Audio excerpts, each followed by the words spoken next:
Hello everyone, कैसे हैं आप लोग। देखो, तो पिछले वीडियो में हमारा जो मास एंड वेट था वो कवर हो चुका था। अब हमको पढ़ना है जो वेट हम पढ़े थे। वो वेट अगर हम कह रहे थे कि मास कभी चेंज नहीं होता है, लेकिन वेट हमारा हर जगह डिस्टेंस के हिसाब से चेंज होते रहता है। लेकिन अब देखो, अब कह रहा है कि मास जो है, जो वेट है, वेट जो है जो अर्थ सरफेस पे होता है, उसके रिस्पेक्ट में अगर हम मून सरफेस पे जाएं तो किसी भी ऑब्जेक्ट का वेट कैसा होगा। अब उसी का हमको पढ़ना है। एक फॉर्मूला बना लेना है हमको कि उसका फॉर्मूले का डेरिवेशन हम लोग कहाँ से लेकर आएंगे, और वो फॉर्मूला हमको हर एक जगह यूज़ करना है, तो हम उसको कैसे करेंगे। ठीक है, तो देखो हमारे पास टॉपिक का नाम है weight of object on moon surface. अब मून सरफेस पे किसी ऑब्जेक्ट का वेट कैसा होगा। ठीक है, तो देखो वेट का फॉर्मूला क्या होता है हमारे पास। वेट हमारे पास क्या है, जो फोर्स हम अप्लाई करते हैं वही तो होता है। तो capital G m1 m2 upon D का स्क्वायर, यही था ना। ठीक है, और अगर दोनों ऑब्जेक्ट क्या हो, एक जगह उसके सरफेस पे हो, मान लो कि मैं ही हूँ, मैं ऑब्जेक्ट हूँ, तो मैं अर्थ सरफेस पे ही मेरा वेट काउंट होता है। तो अगर अर्थ सरफेस उसके सरफेस के करीब आ जाए तो डिस्टेंस की जगह हम क्या यूज़ करेंगे, आर का स्क्वायर। यही वाला फॉर्मूला था हमारे पास। ठीक है, तो हमारे पास जो फोर्स अप्लाई होता है उसी को हम वेट कहते हैं। तो ये हमारे पास फोर्स क्या हो जाएगा, फोर्स हमारे पास हो जाएगा ये वेट। अब हमारे पास इसी के लिए अब हमारे पास मून पे कुछ अलग होगा और अर्थ सरफेस पे हमारा कुछ अलग होगा। इसी को हमको निकालना है। ठीक है, तो कैसे करेंगे अब हम यहाँ पे।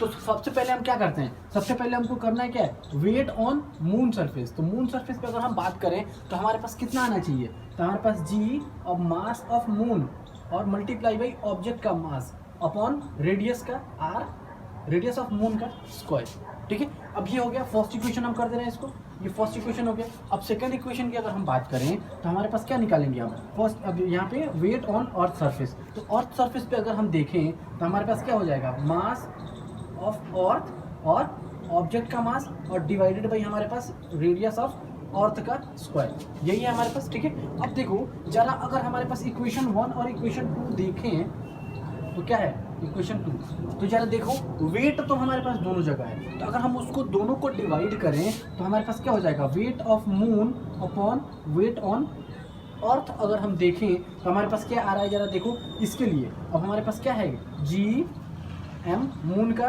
और ऑब्जेक्ट का डिवाइडेड बाई हमारे पास क्या है, R ऑफ मून का स्क्वायर। ठीक है, अपॉन हमारे पास क्या है, G मास ऑफ अर्थ और mass of object divided by radius of earth का स्क्वायर, यही था हमारे पास। ठीक है, अब जरा देखो G से G कैंसिल, M से M cancel, mass of the object हमारे पास M से M कैंसिल हो गया। हमारे पास बचा क्या, जब हम इसको आगे हम कैरी फॉरवर्ड करते हैं तो हमारे पास क्या बन के आएगा, जरा देखो। तो ये देखो हमारे पास बचा क्या ऊपर, mass of moon upon radius of moon का स्क्वायर। और जब इसको मल्टीप्लाई करेंगे, इसको ऊपर लेकर जाएंगे तो ये रेसिप्रोकल बन जाएगा, रेडियस ऑफ मून का स्क्वायर अपॉन हमारे पास mass of the radius of the earth का स्क्वायर और मास ऑफ द अर्थ, ये हो गया हमारे पास। अब जरा देखो हमारे पास एक इसके लिए बन के आ गया हमारे पास क्या, ये वाला पार्ट। ठीक है, तो अब हम जब देखेंगे तो देखो हमारे पास हर एक केस में radius of the earth, radius of the अर्थ हमारे पास पता है हमको, और मास ऑफ द अर्थ हमको पता होगा, मास ऑफ द मून पता होगा, और रेडियस ऑफ द मून हमको पता होगा। तो जब हम इस केस में करें तो हमारे पास देखो जरा, हम कुछ वैल्यू लिख देते हैं, मास ऑफ द अर्थ। तो मास ऑफ द अर्थ के लिए देखो हमारे पास क्या वैल्यू होता है, मास ऑफ द 5.98 और मल्टीप्लाई बाई 10 की पावर 24 kg। ठीक है, और उसके बाद हम अगर देखें तो मास ऑफ द मून, तो मास ऑफ द मून हमारे पास क्या हो जाएगा, 7.36 मल्टीप्लाई बाई 10 की पावर 22 kg, ये 22 है, ये 22 kg है। ठीक है, अब उसके बाद रेडियस ऑफ द अर्थ अगर हम बात करें तो रेडियस ऑफ द अर्थ हमारे पास कितना है, 6.37 मल्टीप्लाई बाई 10 की पावर 6 मीटर। और रेडियस ऑफ द मून की बात करें तो हमारे पास हो जाएगा कितना, 1.74 मल्टीप्लाई बाई 10 की पावर 6 मीटर। अब देखो ये सारी वैल्यू हैं। ठीक है, ये सारी इनकी वैल्यू है। अब इसकी बात करें अगर हम तो जरा देखो, अब हमारे पास क्या है, मेन फॉर्मूला तो हमारे पास ये है। अभी इसको, इसकी जरूरत अभी हमारे पास फिलहाल नहीं है, तो हम इसको मिटा रहे हैं अभी, ये मिटाओ। अब देखो हमारे पास फॉर्मूला क्या था, W mass of the moon upon mass of the earth is sorry weight of the moon upon weight of the अर्थ। हमारे पास फॉर्मूला क्या आया था? हमारे पास फॉर्मूला आया था रेडियस या फिर ऐसे मास of the moon upon radius of the moon का स्क्वायर और मल्टीप्लाई में हमारे पास था रेडियस ऑफ अर्थ का स्क्वायर डिवाइडेड बाई हमारे पास क्या था? मास ऑफ द अर्थ। यही था हमारे पास, ठीक है। अब जरा देखो इसकी वैल्यू रखो, जब इसकी वैल्यू रखेंगे तो हमारे पास क्या आएगा? इसकी वैल्यू रखो तो मास ऑफ द मून, तो मास ऑफ द मून हमारे पास यहाँ पे है, मतलब हमारे पास हो जाएगा 7.36 मल्टीप्लाई बाई 10 की पावर 22 और डिवाइडेड बाई, अगर हम डिवाइडेड बाई बात करें तो क्या है? रेडियस ऑफ द मून, तो रेडियस ऑफ द मून कितना है? हमारे पास 1.74 और मल्टीप्लाई बाई 10 की पावर 6, यही था हमारे पास। और देखो मल्टीप्लाई बाई अब रेडियस ऑफ द मून, अब देखो यहाँ पे क्या है हमारे पास? रेडियस ऑफ द मून का स्क्वायर है ना, तो हम ये स्क्वायर करेंगे, ठीक है। अब देखो इसकी बात करें तो हमारे पास रेडियस ऑफ द अर्थ, तो रेडियस ऑफ द अर्थ हमारे पास कितना है? ये वाला 6.37 मल्टीप्लाई बाई 10 की पावर 6.37 मल्टीप्लाई बाई 10 की पावर कितना हो जाएगा हमारे पास? 6, और इसका है हमारे पास स्क्वायरिंग, ठीक है, और डिवाइडेड बाई अब हमारे पास क्या है? मास ऑफ द अर्थ, तो मास ऑफ द अर्थ हमारे पास कितना है? 5.98, तो 5.98 मल्टीप्लाई बाई 10 की पावर 24, ये हो गया। अब देखो अब क्या है कि इसको जब हम आगे क्या करेंगे, अगर इसको कैलकुलेट करें ये वाला, तो हमारे पास क्या आएगा कि अगर सबको कैलकुलेट करें तो हमारे पास क्या आएगा? देखो इसको भी आगे अगर हमारे पास कुछ 2-4 स्टेप और है जिसको हमको कैलकुलेट करना पड़ेगा, अगर हम इसको कैलकुलेट करने लगे तो काफ़ी टाइम लग जाएगा, तो आप लोग इसको कैलकुलेट करना, मैं इसका फाइनल बता देता हूँ। देखो तो इसको जब हम नीचे कैलकुलेट करेंगे तो हमारे पास आएगा weight of moon upon weight of earth is equal to, अब इस सबको कैलकुलेट करेंगे तो आएगा हमारे पास 1/6, ठीक है। तो देखो वेट ऑन अर्थ हमारे पास कितना है? इधर डिवाइड में, तो डिवाइड को इधर करेंगे तो हमारा चला जाएगा उधर मल्टीप्लाई में, तो जब यहाँ से हटाएंगे तो यहाँ पे हमारा जाके कहाँ चला जाएगा? मल्टीप्लाई बाई वेट ऑन अर्थ, हमारे पास ये हो गया। तो हमारे पास एक फॉर्मूला बन के आ गया। अब जरा देखो फॉर्मूला क्या बन के आ गया, तो weight on moon surface is equal to 1/6 on weight of earth surface, और ये है हमारा फॉर्मूला, ठीक है। अब हमेशा याद रखना है कि ये फॉर्मूला कभी भी कहीं भी अर्थ सरफेस और मून सरफेस की बात करें तो मतलब ये कि हमारे पास ये वाला फॉर्मूला लगाना है और उसका आंसर हमारा निकल जाएगा, ठीक है। तो बीच में ये कैलकुलेशन कर लेना, ऐसा ना हो कि कैलकुलेशन ही भूल जाओ, ठीक है। अगर कैलकुलेशन पूछेगा तो कैलकुलेशन कर लेना, मेनली ये कैलकुलेशन पूछता नहीं है, ठीक है, इसलिए हमने पूरा कंप्लीट नहीं किया। तो जब कंप्लीट करेंगे तो हमारे पास इतना कुछ आएगा, ठीक है। अब इसको इधर हमने मल्टीप्लाई, डिवाइड में था इधर लगा हमने मल्टीप्लाई में कर दिया। जब मल्टीप्लाई में किया तो हमारे पास 1/6 वेट ऑन और सरफेस पे आ जाएगा, ठीक है। तो देखो अब हमारे पास हुआ क्या, अब इसी से रिलेटेड हम एक क्वेश्चन करते हैं, ठीक है। सेम एनसीईआरटी का ही क्वेश्चन है। अब एनसीईआरटी में ही एक क्वेश्चन जस्ट उसी के जब बगल में दिया है। अब उसी के पास अगर एक क्वेश्चन दिया है तो वो क्वेश्चन क्या कह रहा है, जरा पढ़ो क्वेश्चन, देखो जरा, एग्जांपल दिया है वहीं पे जस्ट उसके बाद में ही। तो एग्जांपल क्वेश्चन क्या कह रहा है कि an object wait 10 Newton when measured on the surface of earth. अब हमको कह रहा है कि ये क्वेश्चन है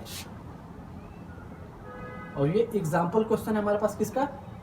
एनसीईआरटी का, एनसीईआरटी का क्वेश्चन है, ठीक है। जब एनसीईआरटी का हमारे पास ये क्वेश्चन दिया तो हमारे पास क्वेश्चन क्या कह रहा है, weight of an object, object का वेट दे रखा है, तो W इज इक्वल टू हमारे पास दिया है 10 न्यूटन, लेकिन वो कहाँ का वेट दे रखा है और वो कह रहा है कि measured on the surface of earth, तो मतलब हमको अर्थ सरफेस पे हमको जो मापा गया है वो हमारे पास 10 न्यूटन का दे रखा है, ठीक है। तो देखो हमारे पास WE दे रखा है। अब उसके बाद हमारे पास क्वेश्चन क्या कह रहा है कि what would be its weight when measured on the surface of moon, मतलब मून सरफेस पे अगर हम मेजर करें तो हमारे पास इसका वेट कितना होगा, हमको ये निकालना है, ठीक है। तो जरा देखो कि अगर हमको ये आंसर ये निकालना है तो हम क्या करेंगे, फॉर्मूला अभी हमने क्या पढ़ा था, हमने फॉर्मूला क्या पढ़ा, W मतलब weight on moon surface is equal to हमारे पास क्या हो जाएगा 1/6 वेट ऑन अर्थ सरफेस, यही था ना। तो मतलब हमारे पास वेट ऑफ मून निकालना है, वेट ऑन अर्थ दे दिया है, तो हमारे पास weight on moon is equal to 1/6 multiply by weight on earth. इसके लिए हमारे पास क्या है, देखो जरा, हमने यहाँ पे वैल्यू हमको ऑलरेडी गिवन है, तो हमारे पास गिवन है तो क्या हो गया हमारे पास 10 न्यूटन का। और अगर हम इसको डिवाइड करेंगे तो हमारे पास डिवीजन पे कितना आएगा, इसको अगर डिवाइड करेंगे तो हमारे पास कितना आ जाएगा, weight on moon is equal to 10/6, तो मतलब हमारे पास आ जाएगा 1.666, तो अगर हम इसको 6 को इधर हटा दें तो हमारे पास आ जाएगा 1.67 न्यूटन। तो देखो हमारे पास निकल गया कितना, weight on moon surface is equal to हमारे पास आ गया 1.67 न्यूटन, और ये हो जाएगा हमारा आंसर। ठीक है, चलो ये हो गया। अब देखो इसके अलावा मैं एक क्वेश्चन दे रहा हूँ जो आप लोगों को खुद से करना है। ठीक है, और अगर नहीं आए समझ में तो फिर हमको तुरंत क्या करना है, कमेंट सेक्शन में बताना है, और इसको कमेंट करके और इसका आंसर भी बताना है, और ना आए तो समझ में तो फिर हमसे पूछ भी लेना है। तो देखो हमारे पास दिया क्या है, हमारे पास WM दे रखा है, और WM हमारे पास कितना दे रखा है, 60 न्यूटन का। ठीक है, ये क्वेश्चन है। चलो इसको मिटाओ, इसको अच्छे से लिख के दे देते हैं। देखो आपके लिए न्यूमेरिकल क्वेश्चन क्या है हमारे पास, एक होमवर्क क्वेश्चन। तो हमारे पास WM दे रखा है, वेट ऑन मून दे रखा है हमारे पास कितना, 60 न्यूटन का, 60 न्यूटन का हमारे पास दे रखा है। हमको निकालना क्या है, वेट ऑन अर्थ सरफेस, ये कितना होगा। ठीक है, ये आप लोग का होमवर्क है, और ये जल्दी से कमेंट करो और कमेंट करके इसका आंसर बताओ। ठीक है, चलो तब तक हम आगे बढ़ते हैं, और आगे क्वेश्चन और भी है इसमें, इसके आगे हम और करेंगे। तब तक इससे पहले जब हम न्यूमेरिकल करें उससे पहले हमको करना है, एक पार्ट था थ्रस्ट एंड प्रेशर का, कि थ्रस्ट किसे कहते हैं, प्रेशर किसे कहते हैं, उसके बारे में हम थोड़ा नॉलेज लेते हैं, फिर हम इसके आगे बढ़ेंगे। ठीक है, अब हमको पढ़ना है थ्रस्ट एंड प्रेशर के बारे में। तो थ्रस्ट एंड प्रेशर होता क्या है, एक्चुअली इसके बारे में बहुत ज़्यादा नहीं दिया है, लेकिन थोड़ा सा एक पार्ट दे दिया है उसमें, उसके बारे में 1-2 क्वेश्चन आएगा, उससे ज़्यादा क्वेश्चन नहीं आएगा इसमें। ठीक है, अगर आएगा भी तो 1 ही 2 क्वेश्चन ऐसा होगा जो आ सकता है। ठीक है, वो भी एग्जाम्पलर्स में क्वेश्चन दे रखा है।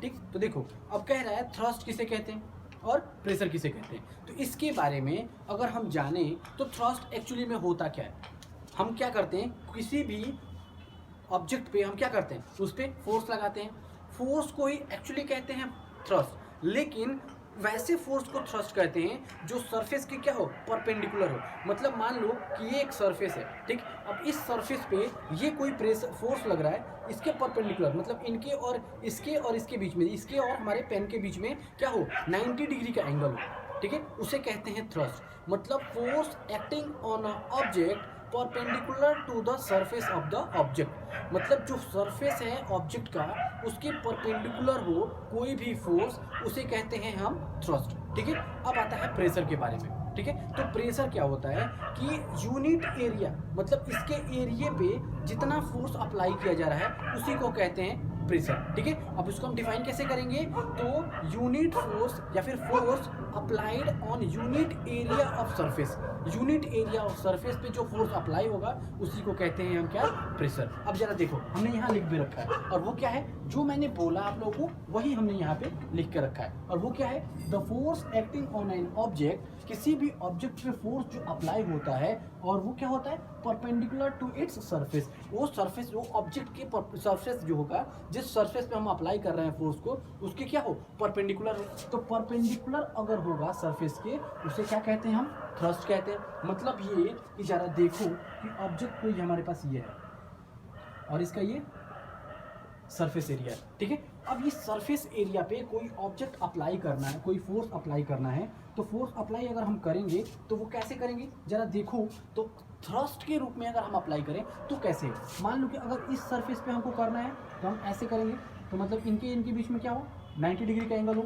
अगर इस फोर्स के लिए करना है हमको इधर से, तो हम इसके बीच में 90 डिग्री का एंगल हो। अगर हमको इस पे करना है तो इनके बीच में कितना डिग्री का एंगल हो, 90 डिग्री का एंगल हो। और इधर से करें तो इनके बीच में कितना डिग्री का एंगल हो, 90 डिग्री का एंगल हो। तो इन चारों को हम क्या कहेंगे, इनको कहेंगे हम क्या, थ्रस्ट। मतलब वैसा फोर्स जो सरफेस के परपेंडिकुलर हो। मतलब अगर ये थ्रस्ट होगा तो वो किसके लॉन्ग होगा, हमारे पास इस सरफेस एरिया के लॉन्ग होगा। ठीक है, अगर इसको थ्रस्ट होगा तो ये इस सरफेस एरिया के लॉन्ग होगा, अगर इसका होगा तो इसके, और इसका होगा तो इस वाले के। ठीक है, मतलब वैसा कि थ्रस्ट उसे कहते हैं किसी भी ऑब्जेक्ट पे अप्लाई किया गया फोर्स अगर सरफेस के ऑब्जेक्ट, जो ऑब्जेक्ट है उसके सरफेस के परपेंडिकुलर हुआ, उसे कहते हैं फोर्स, सॉरी थ्रस्ट। ठीक है, तो थ्रस्ट हो गया।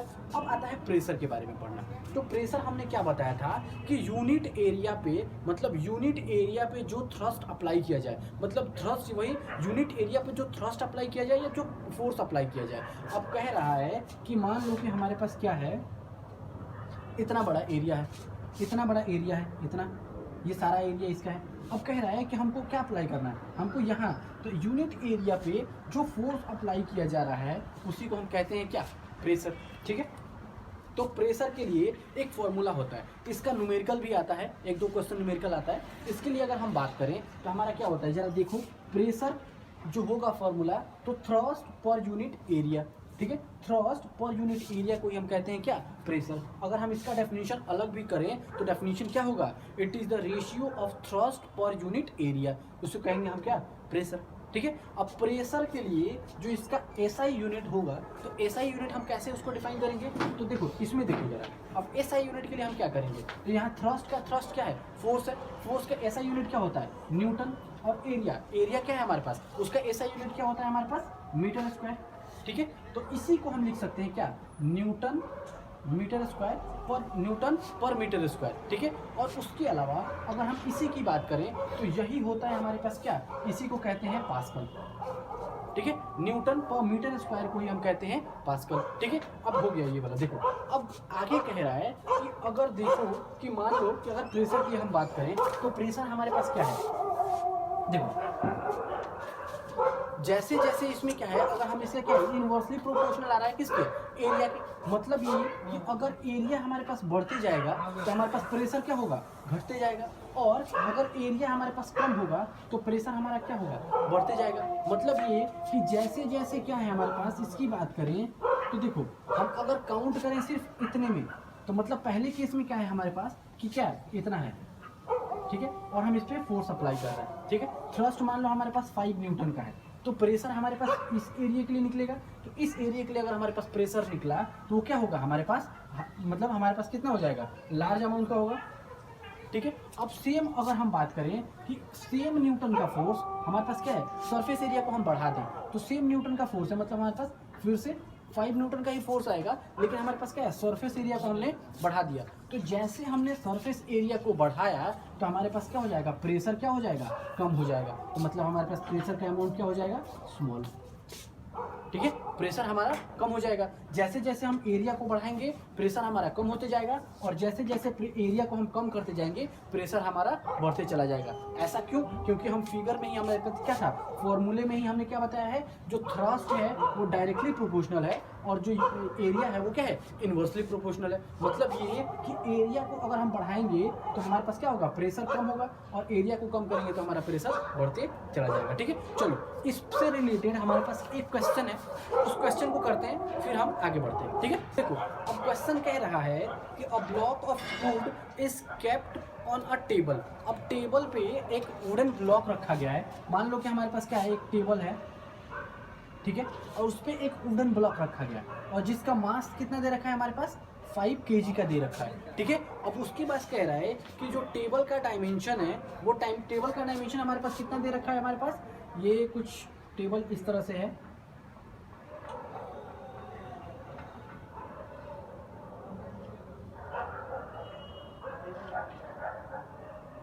ये कुछ टेबल हमारे पास 4 उसके पैर हैं, ये टेबल कुछ इस तरह से। ठीक है, तो देखो अब कह रहा है इस पे कि जो टेबल का डायमेंशन है वो दे रखा है 40 सेंटीमीटर, सेंटीमीटर या metre, centimetre divided multiply by 20 centimetre और मल्टीप्लाई बाई 10 सेंटीमीटर। मतलब ये कि लेंथ इतना, विड्थ इतना और हाइट इतना दे रखा है। ठीक है, अब इसके डायमेंशंस दे रखे हैं। अब कह रहा है कि इतने केजी का जो मास का जो हमारे पास क्या है, इतने मास का जो वुडन ब्लॉक है उस पे, उस वाले केस में अब ये इस पे कितना प्रेशर एक्सर्ट कर रहा है। ठीक है, कितना प्रेशर एक्सर्ट कर रहा है, कब, जब हम एक बार वुडन ब्लॉक को रख रहे हैं। फर्स्ट केस में देखो, फर्स्ट केस में एक बार वुडन ब्लॉक को कह रहा है 20 सेंटीमीटर और मल्टीप्लाई बाई 10 सेंटीमीटर के अक्रॉस रख रहे हैं तो, ठीक है, और दूसरे में क्या कह रहा है कि हमारे पास 40 सेंटीमीटर और मल्टीप्लाई बाई 20 सेंटीमीटर के अक्रॉस रख रहे हैं तो क्या होगा, कैसे कैसे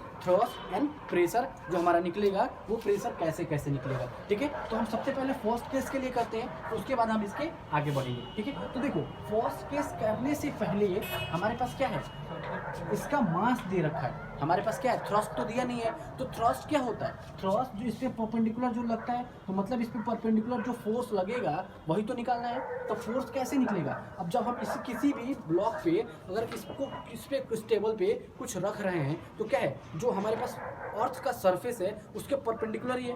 तो परपेंडिकुलर मतलब क्या होता है, फोर्स जब हम निकालेंगे तो फोर्स इज इक्वल टू हमारे पास क्या हो जाएगा, मास इनटू एक्सेलरेशन।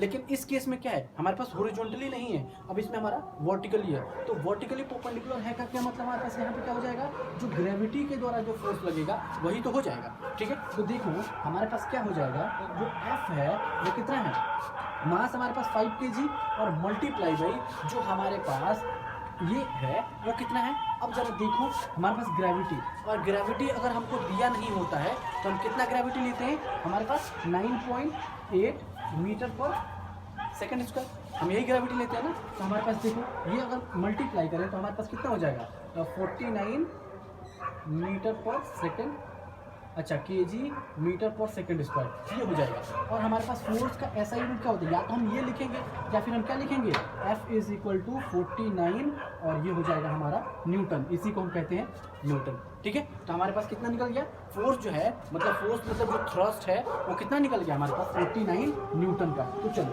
फोर्स हमको न्यूटन, इसके लिए ये लिख लेना एक बार, शुरुआत यहीं से करना, जो ये लिखे हो वहीं से लिखना। ठीक है, उसके बाद हमारे पास अब निकल गया फोर्स कितना निकल गया 49 न्यूटन का, और इसी को हम क्या कहते हैं, थ्रस्ट कहते हैं। ठीक है, तो ये थ्रस्ट हमारे पास हो गया 49 न्यूटन का। अब जब थ्रस्ट हमारा निकल गया तो हमारे पास प्रेशर का फॉर्मूला क्या होता है, और प्रेशर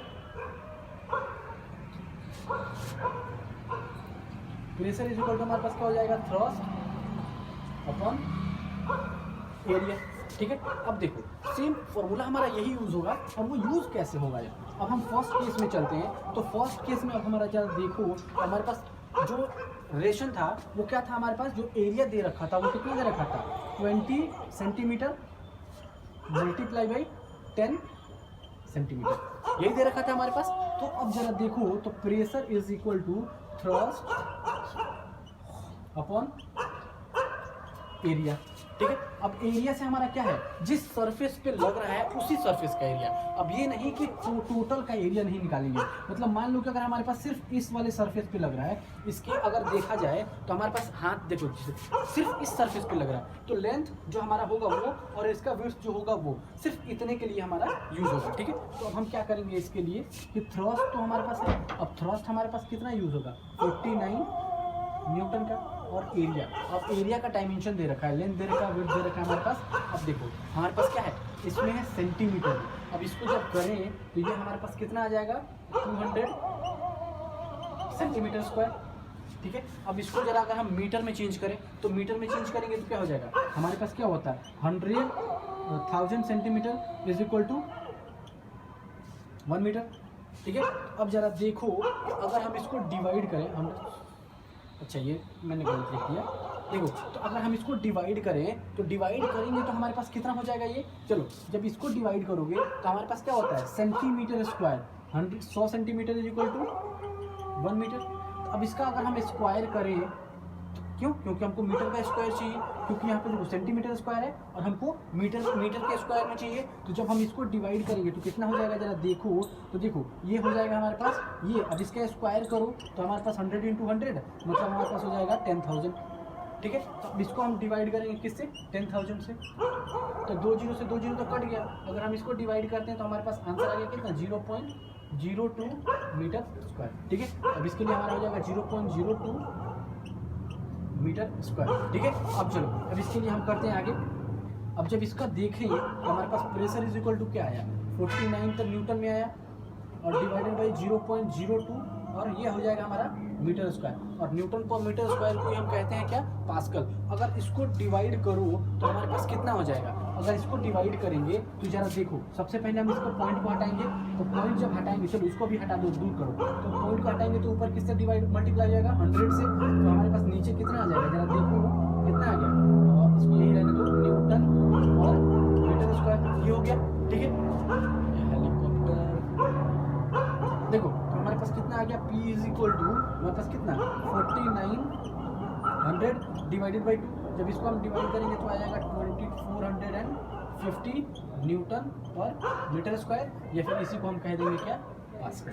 फर्स्ट केस में हमारे पास प्रेशर कितना आया है 2450 न्यूटन मीटर स्क्वायर, न्यूटन पर मीटर स्क्वायर या फिर पास्कल। ठीक है, अब हम आते हैं सेकंड केस पे। तो देखो सेकंड केस भी हम यहीं कर दे रहे हैं, ज़्यादा इधर उधर भागने की जरूरत नहीं है। अब आते हैं सेकंड केस पे। सेकंड केस के लिए हमारे पास एरिया कितना दे रखा था, एरिया हमारे पास दे रखा था 40 × 20 सेंटीमीटर में। तो अब इसको जब डिवाइड करेंगे तो 4 2 8 800 सेंटीमीटर स्क्वायर। ठीक है, अब हमारे पास जब इसको डिवाइड कर देंगे, अगर हम इसको मीटर में चेंज करें तो 10,000 से डिवाइड करो तो हमारे पास कितना जाएगा, 2 0 से 2 0 खत्म। हमारे पास ये सेंटीमीटर से अब हट के हमारे पास क्या हो गया, मीटर स्क्वायर में चला गया। तो यहाँ पे 0.08 मीटर स्क्वायर ये हो गया। ठीक है, तो हम इसी के लिए हम यहाँ लिख देंगे, क्या लिख देंगे यहाँ पे, अब इसी को मीटर में चेंज किया 0.08 मीटर स्क्वायर। ठीक है, हमारा एरिया कितना आ गया, 0.08 मीटर स्क्वायर। ठीक है, अब देखो हमारे पास प्रेशर इज इक्वल टू क्या हो जाएगा, थ्रस्ट अपॉन एरिया। ठीक है, इस पर फॉर्मूला लिखो, थ्रस्ट हमारे पास कितना है 49 न्यूटन का, और एरिया कितना है हमारे पास 0.08। अभी देखो यहाँ से जब हम हटाएंगे, ये तो मीटर स्क्वायर है हमारे पास, अब यहाँ से जब हटाएंगे इसको तो हमारा क्या हो जाएगा 4900 डिवाइडेड बाई 8, यही हो गया। और न्यूटन ये हो गया हमारे पास न्यूटन पर मीटर स्क्वायर। ठीक है, अब जब इसको हम डिवाइड करेंगे तो हमारे पास इसका डिवीजन कितना आएगा, जरा देखो, करो डिवाइड करो एक बार। देखो जब हम इसको डिवाइड करेंगे तो हमारे पास आ जाएगा अप्रॉक्स हमारे पास 612.5 न्यूटन मीटर स्क्वायर, न्यूटन पर मीटर स्क्वायर, और इसी को हम कहते हैं पास्कल। अब जरा देखो, अब कह रहा था वो फर्स्ट केस में वो क्या कह रहा था कि जो प्रेशर लग रहा था वो किस वाले एरिया पे लग रहा था, जिसका एरिया हमारे पास कितना था 20 × 10 सेंटीमीटर। मतलब हमारे पास लेंथ कितना था 20 सेंटीमीटर, लेकिन विड्थ कितना था हमारे पास 10 सेंटीमीटर। लेकिन दूसरे वाले केस में क्या कह रहा था कि उस सरफेस पे वो थ्रस्ट लग रहा था, जितने थ्रस्ट हमारे पास कितना था, हमारे पास 40 × 20 सेंटीमीटर का एरिया था। तो मतलब उसका लेंथ इतना था, विड्थ इतना था। अब देखो जो क्यूबॉइडल सरफेस जब देखो तो क्यूबॉइडल, जब मैं क्यूबॉइड पढ़ा रहा था मैथ में, वो क्या था, उसके 6 से साइड्स होते हैं। तो 6 साइड्स में हर किसी का लेंथ और विड्थ अलग अलग होता है। ठीक है, तो एक साइड क्या कर रहा था, एक बार कह रहा था कि बॉक्स को क्या है, एक बार ऐसे था इस सरफेस पे ऐसे रखा गया था, और दूसरी बार बॉक्स को ऐसे खड़ा कर दिया गया था। तो ऐसे रखोगे तो क्या होगा, 40 सेंटीमीटर लेंथ होगा और विड्थ हमारे पास 20 सेंटीमीटर रहेगा। अगर वही उसको अगर हम ऐसे खड़ा कर दें तो 20 सेंटीमीटर तो लेंथ होगा ही होगा, लेकिन जो हाइट थी उसकी वो हमारे पास अब विड्थ में आ गई। तो विड्थ हमारे पास हो जाएगी कितनी, 10 सेंटीमीटर का। अब दोनों का अलग अलग एरिया निकाले हैं और अलग अलग उसका प्रेशर निकला। जरा देखो हमारा क्या था, एरिया अगर कम था 20 × 10 का था तो हमारे पास प्रेशर कितना था, मैक्सिमम था। और यहाँ पे देखो अगर जैसे हमने एरिया बढ़ाया, एरिया कितना हो गया हमारे पास 40 × 20 का जब हो गया तो हमारे पास प्रेशर कितना हो गया, डायरेक्ट कम हो गया यहाँ पे। तो हमारे पास प्रेशर जरा देखो कितना हो गया 612.5 न्यूटन मीटर स्क्वायर, और इसको हम कहते हैं पास्कल। ठीक है, तो देखो ये जैसे जैसे हम एरिया बढ़ा रहे हैं वैसे वैसे हमारा प्रेशर कम होते चला जा रहा है। ठीक है, तो हो गया ये। अब देखो अब है थोड़ा सा जो बायोन्सी फोर्स है उसके बारे में थोड़ा सा जानना है, उसके बाद हम आगे न्यूमेरिकल्स पे चलेंगे। ठीक है, अभी इसके पहले हम क्या पढ़ रहे थे कि प्रेशर एंड थ्रस्ट वो किस पे था हमारे पास, वो सॉलिड बॉडी पे था, सॉलिड बॉडी पे। और वो कहाँ था हमारे पास, किसी ना किसी लिक्विड में नहीं था, वो किसी सरफेस पे था। और ये भी एक जो हम पढ़ रहे हैं वो क्या है, pressure in fluid. Pressure in fluid, fluid क्या है, एक लिक्विड है। किसी भी लिक्विड के द्वारा अप्लाई किया गया फोर्स किसी भी सरफेस पे, वो किसी भी सॉलिड सरफेस पे अप्लाई किया गया फोर्स किसके द्वारा, लिक्विड के द्वारा। वही उसी को कहना है, हम पढ़ना है हमको क्या, कि लिक्विड के द्वारा जो unit force apply, unit area पे जो फोर्स अप्लाई किया जाता है वो प्रेशर कैसे हम मेजर करेंगे। ठीक है, तो देखो अब कह रहा है इसमें अगर हम बेसिकली बात करें तो मेन हमको पढ़ना होता है बायोन्स फोर्स। बायोन फोर्स, तो बायोन फोर्स होता क्या है, तो बायोन फोर्स कभी भी हम देखते हैं कि अगर कोई ऑब्जेक्ट, अगर हम कोई भी ऑब्जेक्ट है, अगर वाटर में पानी अगर कहीं रखा गया किसी भी बर्तन में, किसी भी अगर बकेट में या फिर किसी चीज़ में पानी रखा गया हो, कोई बॉल अगर हम छोड़ते हैं उसमें तो जिस से गिरेगा पहले तो वो जाता है नीचे, लेकिन फिर उसी फोर्स से वो ऊपर भी आता है। ऐसा क्यों होता है, क्योंकि कोई भी ऑब्जेक्ट अगर है तो वो तब तक वहाँ पे जाएगा और जाने के बाद वो वापस इसलिए आता है कि जो लिक्विड है, जिस फोर्स से हम बॉल को छोड़ेंगे उसी फोर्स से हमारे पास क्या है कि एक लिक्विड हमारे बॉडी के ऊपर एक फोर्स लगाएगी, उसी फोर्स को हम कहते हैं बायोंट फोर्स। देखो जरा अगर हम बात करें तो कह रहा है net upward force acting on an object. Upward force किसी भी लिक्विड के द्वारा अपवर्ड डायरेक्शन में लगाया गया फोर्स किसी भी ऑब्जेक्ट के सरफेस पे, उसी फोर्स को कहते हैं हम बायोंसी फोर्स, या फिर उसी को कहते हैं बायोंट फोर्स। और ये कहाँ होता है? बायोंट फोर्स कभी भी जो एक्ट करेगा वो कहाँ करेगा, या तो बॉडी वो पार्शियली इमर्ज करे, मतलब वो आधा डूबी रहे, या फिर फुल्ली इमर्ज करे। बायोंट फोर्स काम करेगा उसी पे, और वो काम कहाँ करेगा? ओनली ऑन लिक्विड में काम करेगा। ये सॉलिड, ये ऐसे एयर पे या फिर किसी भी चीज़ पे ऐसे सॉलिड सरफेस पे काम नहीं करेगा। वो हमेशा हमेशा काम करेगा, वो लिक्विड के अंदर कोई ऑब्जेक्ट डूबेगी तभी वो लिक्विड में ही काम करेगा, मतलब वाटर में या फिर किसी भी लिक्विड तरल पदार्थ में काम करेगा, अदरवाइज वो सॉलिड में काम नहीं करेगा। लगेगा तो वो सॉलिड सरफेस पे ही, लेकिन अपवर्ड डायरेक्शन में लगेगा। और अपवर्ड डायरेक्शन में कहाँ लगेगा? किसी न किसी लिक्विड में। अगर कोई ऑब्जेक्ट इमर्ज कर रही है, डूब रही है, या तो वो फुल्ली डूब रही हो या फिर वो पार्शियली डूब रही हो, उस पर वो ऑब्जेक्ट काम करेगा। अब देखो, अब आता है बात, कोई भी, अगर हम ये भी देख रहे हैं कि ये ऑब्जेक्ट पे हमारा कोई फोर्स लग रहा है, तो कोई भी ऑब्जेक्ट जो होती है, जैसे मान लो कि हमारे पास ये बकेट है, इसमें हम पानी भर दिए, ये हमारा पानी भरा हुआ है। अब कोई ऐसा मटेरियल होता है जो क्या होता है कि इस पर फ्लोट करने लगता है, कोई ऐसा मटेरियल होता है उसमें सिंक कर जाता है। ठीक है, ऐसा क्यों होता है? ऐसा क्यों होता है कि अगर जो फोर्स हम अप्लाई कर रहे हैं वो फोर्स अगर बायोंसी फोर्स से कम रहा, मतलब बायोंट फोर्स ज़्यादा रहा, और हमारे पास जो फोर्स हमने अप्लाई किया है या फिर कोई ऑब्जेक्ट जो अप्लाई कर रहा है फोर्स किसी भी लिक्विड पे वो कम हो गया, तो हमारे पास ऑब्जेक्ट क्या कर रही है? हमारे पास वो तैरने लगेगी। ठीक है, मतलब वो फ्लोट करने लगेगी। लेकिन वही ऑब्जेक्ट अगर हमारे पास क्या करे, फोर्स जो अप्लाई करे, वो फोर्स अगर बायोंट फोर्स से कम ज़्यादा हो गया, मतलब कोई भी ऑब्जेक्ट, जैसे लोहे का जो हमारे पास क्या होता है, जो बॉल होता है लोहे का हो जाएगा या फिर सॉलिड बॉल हो जाएगा कोई एक्स्ट्रा, वो क्या होता है? वो डूब जाता है, मतलब डूब जाता है। लेकिन वही अगर हम बात करें वो प्लास्टिक वाली बॉल की, वो तैरने लगता है। क्यों? क्योंकि उसका जो फोर्स जो अप्लाई होता है वो क्या होता है? वो बायोंट फोर्स से कम होता है। लेकिन लोहे वाली बॉल की क्या करते हैं, वो जो फोर्स होता है वो बायोंट फोर्स से ज़्यादा होता है। ठीक है, इसलिए वो डूब जाता है, बाकी हमारा सिंक करने लगता है। ठीक है, देखो इतना कुछ होने के बाद, सब कुछ हो गया हमारे पास, उसके बाद आर्किमिडीज साहब ने एक प्रिंसिपल लाया। ठीक है, आर्किमिडीज जब इतना कुछ देख लिया कि फोर्स जो हमारा अप्लाई हो रहा है किसी भी ऑब्जेक्ट पे, मान लो कि ये ऑब्जेक्ट है, ठीक है, ये हमारे पास कोई लिक्विड इसमें भरी हुई है, ठीक, कोई ऑब्जेक्ट हमारे पास क्या है, ये कोई डूब रहा है, कोई सॉलिड मटेरियल इसमें डूब रहा है। तो इस सॉलिड मटेरियल पे जो हमारे पास फोर्स लग रहा है ये वाला, इसी को हम कहते हैं क्या? बायोंट फोर्स।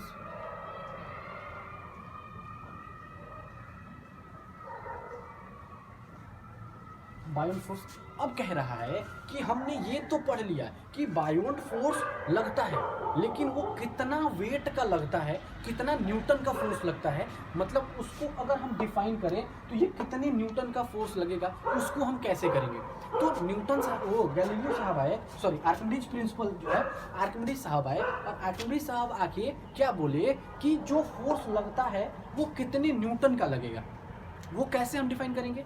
तो वो उन्होंने कहा कि जिस ऑब्जेक्ट का जो हम यहाँ डूबेगा वो उतना ही न्यूटन का फोर्स लगेगा ऊपर में, जैसे बायोंट फोर्स, जितने न्यूटन का वो फोर्स हमारा क्या हो रहा है कि वहाँ से वाटर क्या हो रहा है, वेट का, जितने वेट का वाटर यहाँ से डिस्प्लेस हो रहा है। मान लो कभी कभी हम देखते हैं कि बकेट में पानी है, पानी में अगर हम कोई चीज़ डालते हैं तो या फिर हाथ ही डालें या फिर मग ही डालें, तो क्या होता है हमारे पास, उससे लिक्विड जो होती है, पानी होता है, वो बाहर निकल के गिरने लगता है। क्यों गिरता है? कि जितने वेट का हमारे पास पानी गिरेगा उतना ही वेट का, उतना ही न्यूटन का फोर्स, वेट को भी तो हम न्यूटन में ही डिनोट करते हैं, वेट भी तो हमारा एक फोर्स है, तो इसका वेट भी हमारे पास न्यूटन में आएगा। तो जितने वेट का हमारे पास क्या होगा, पानी वहाँ से फ्लोट करके गिरेगा, उसी न्यूटन का फोर्स हमारा क्या लगेगा, हमारे पास ये बायोंट फोर्स लगेगा। आर्किमिडीज साहब आके सिर्फ इतना बता गए कि द फोर्स की जो लगती है बायोंसी फोर्स, उसकी वैल्यू कितनी होगी,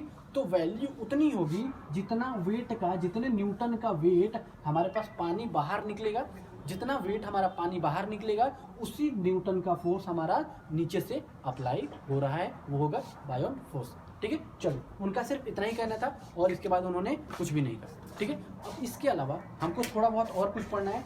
एक है हमारे पास सिर्फ एक दो क्वेश्चन है, जब लास्ट में हम चलेंगे तो एक है डेंसिटी के बारे में और एक है रिलेटिव डेंसिटी के बारे में, वो पढ़ते हैं फिर हम आगे बढ़ते हैं, ठीक है। अब डेंसिटी है, तो डेंसिटी होती क्या है? डेंसिटी, तो अगर हम डेंसिटी की बात करें, डेंसिटी, तो डेंसिटी क्या होता है? हमारे पास वॉल्यूम क्या होता है? मास होता है ना, ऐसे मास पर यूनिट वॉल्यूम, मास पर यूनिट वॉल्यूम, इसी को हम कहते हैं क्या? डेंसिटी। तो मास पर यूनिट वॉल्यूम, जो मास पर यूनिट वॉल्यूम होता है उसी को हम कहते हैं density. It is the ratio of mass per unit volume, इसी को हम कहते हैं डेंसिटी। अब डेंसिटी का जो एसआई यूनिट होगा वो एसआई यूनिट क्या हो जाएगा हमारे पास? इसका देखो एसआई यूनिट, इस एसआई यूनिट कैसे होगा भाई? देखो मास का हमारे पास क्या हो जाएगा? केजी, और वॉल्यूम का हमारे पास क्या हो जाएगा? Metre cube. तो हमारे पास एसआई यूनिट क्या हो जाएगा? केजी पर मीटर क्यूब, ये हो जाएगा, ठीक है। अब कह रहा है कि डेंसिटी, तो डेंसिटी क्या है? ये स्केलर क्वांटिटी है या वेक्टर क्वांटिटी है? तो अगर हम इसकी देखें तो हमारे पास क्या है? डेंसिटी तो ठूस ठूस के उसमें भरा होता है, जिधर से जगह मिले उधर से भरा होता है। तो मतलब ये क्या है? ये एक, इट इज स्केलर क्वांटिटी, ये एक स्केलर क्वांटिटी है, ठीक है। अब देखो, अब आती है बात, डेंसिटी तो हो गया। अब इसमें क्वेश्चन है कि अगर बात करें हम वाटर की डेंसिटी से, ठीक है, तो वाटर की डेंसिटी और किसी भी मटेरियल की डेंसिटी, तो हम अभी अभी बोले हैं कि कोई ऑब्जेक्ट जो है वो फ्लोट कब करेगी और सिंक कब करेगी। तो वो डेंसिटी के केस में जैसे हम अगर करें तो वो ज़्यादा हमारे पास इफेक्टिव होता है। देखो अब हम बात करें तो उसमें क्वेश्चन भी है कि जो क्वेश्चन हम देखे हैं, जब 22, 23 नंबर जब क्वेश्चन जाएंगे एनसीईआरटी के, जो एग्जाम्पल के बाद एक्सरसाइज की जो क्वेश्चन है 22, 23 नंबर क्वेश्चन, वो क्या कह रहा है कि ऑब्जेक्ट का हमारे पास मास दे रखा है, वॉल्यूम दे रखा है, और उसमें एक दे दिया है नीचे वाटर की डेंसिटी है। तो बताओ कि जो ऑब्जेक्ट है वो फ्लोट करेगी या सिंक करेगी। तो हम कैसे करेंगे कि देखो, अगर कोई ऑब्जेक्ट की डेंसिटी अगर ज़्यादा है किससे? वाटर की डेंसिटी से, वाटर डेंसिटी से। अगर वाटर की ऑब्जेक्ट का डेंसिटी वाटर की डेंसिटी से ज़्यादा है तो ऑब्जेक्ट क्या करेगी? ये सिंक कर जाएगी। और अगर ऑब्जेक्ट की डेंसिटी वाटर की डेंसिटी से छोटी हो तो ऑब्जेक्ट क्या कर जाएगी हमारे पास? ये फ्लोट कर जाएगी। और ये बात हमेशा याद रखना, इस पे 2 क्वेश्चन है और इसमें पूछ दिए जाते हैं कभी भी कि डेंसिटी अगर हमारे पास क्या दिया, मास दिया है, वॉल्यूम दिया है। देखो मास दे रखा है, वॉल्यूम दे रखा है, तो हम डेंसिटी तो निकाल लेंगे। डेंसिटी निकालने के बाद हम कंपेयर कर लेंगे कि वाटर की डेंसिटी से इसकी डेंसिटी क्या है, ज़्यादा हो या कम है। अब ज़्यादा है तो क्या करेगी? ज़्यादा है तो सिंक कर जाएगी और कम है तो फ्लोट कर जाएगी। ये हमेशा याद रखना, ठीक है। अब देखो इसी में एक आता है रिलेटिव डेंसिटी, और वो रिलेटिव डेंसिटी क्या होता है अब उसके बारे में पढ़ लेते हैं। देखो अब है हमारे पास क्या? Relative density. अब रिलेटिव डेंसिटी क्या होता है? देखो तो ये कह रहा है कि रिलेटिव डेंसिटी, तो डेंसिटी ऑफ ऑब्जेक्ट, किसी भी ऑब्जेक्ट की डेंसिटी को अगर हम वाटर की डेंसिटी से डिवाइड कर दें तो वो हो जाएगा हमारे पास क्या कि क्या यहाँ पे density of object divided by density of water, ठीक है। अब देखो, अब इसकी बात करें, जैसे ऐसा यूनिट हमारे पास डेंसिटी का था वैसे ही ऐसा यूनिट इसका भी कुछ हो, ये यूनिट लेस होता है, इसकी कोई यूनिट नहीं होती है। क्यों? क्योंकि इसकी डेंसिटी है तो डेंसिटी का हमारे पास क्या हो जाएगा? केजी पर मीटर क्यूब, और इसका भी हो जाएगा क्या? केजी पर मीटर क्यूब। केजी पर मीटर क्यूब से केजी पर मीटर क्यूब खत्म, अब इसका कोई यूनिट बचा ही नहीं है, तो हमारे पास ये होता है यूनिटलेस, ठीक है। तो देखो ये सारा हो गया। अब हम एक बार बात कर लेते हैं कि कुछ फॉर्मूले हैं जो हमारे पास न्यूमेरिकल्स में यूज़ होंगे, और वो कौन कौन से। अब याद करो कि हमारे पास मोशन के कितने फॉर्मूले थे। मोशन के सिर्फ 3 फॉर्मूले थे। 3 फॉर्मूले कौन कौन से थे हमारे पास? v = u + at। उसके बाद कौन कौन सा था हमारे पास? v² = u² + 2s उसके बाद क्या था हमारे पास s is equal to u t plus half a t square. अब देखो फॉर्मूले तो हमारे सेम रहेंगे, यही हमारे पास यही फॉर्मूले रहेंगे, लेकिन चेंज क्या होगा इसमें। अब देखो हमारे पास क्या था, v is equal to u plus a t था ना, तो v is equal to u plus अब ए की जगह क्या है, एक्सेलरेशन हम क्या कर रहे थे, किसी एक्सटर्नल फोर्स से एक्सेलरेशन हो रहा था तो हमारे पास ए था, लेकिन अब क्या हो रहा था, ग्रेविटी के द्वारा एक्सेलरेशन हो रहा है, तो हम यहाँ लिख देंगे अब v is equal to u plus g t. Same यहाँ पे v square is equal to u square plus 2gs, यही था ना। उसके बाद हमारे पास क्या था, s is equal to u t plus half g t square, ये वाला फॉर्मूला था। अब जहाँ a था वहाँ हमारा क्या यूज़ होगा, g, और g कितना होता है हमारे पास, g अगर फॉर्मूल क्वेश्चन में नहीं दिया हो तो हम कितना यूज़ करते हैं, 9.8 मीटर पर सेकेंड स्क्वायर, और अगर फॉर्मूले में दिया है तो ठीक है, वेल एंड गुड, और हम 10 मीटर पर सेकेंड स्क्वायर यूज़ कर लेते हैं कभी कभी, ठीक है। और मेनली क्या होता है, ये फॉर्मूले में दिए होता है, ठीक है। तो चलो ये सारा हो गया डिस्कस, खत्म, थ्योरी पार्ट खत्म हो गई, ठीक है। तो नेक्स्ट वीडियो में हम आप लोग से मिलते हैं पूरे के पूरे न्यूमेरिकल के साथ। पहले हम करेंगे उसके एक्सरसाइज के न्यूमेरिकल, उसका जो एग्जाम्पल्स दिए हैं, एग्जाम्पल नंबर जो दिए हैं वो करेंगे, उसके बाद हम करेंगे एक्सरसाइज के न्यूमेरिकल्स, फिर उसके बाद थ्योरी क्वेश्चन जो है उसको डिस्कस करेंगे, ठीक है। तब तक के लिए bye and all the best.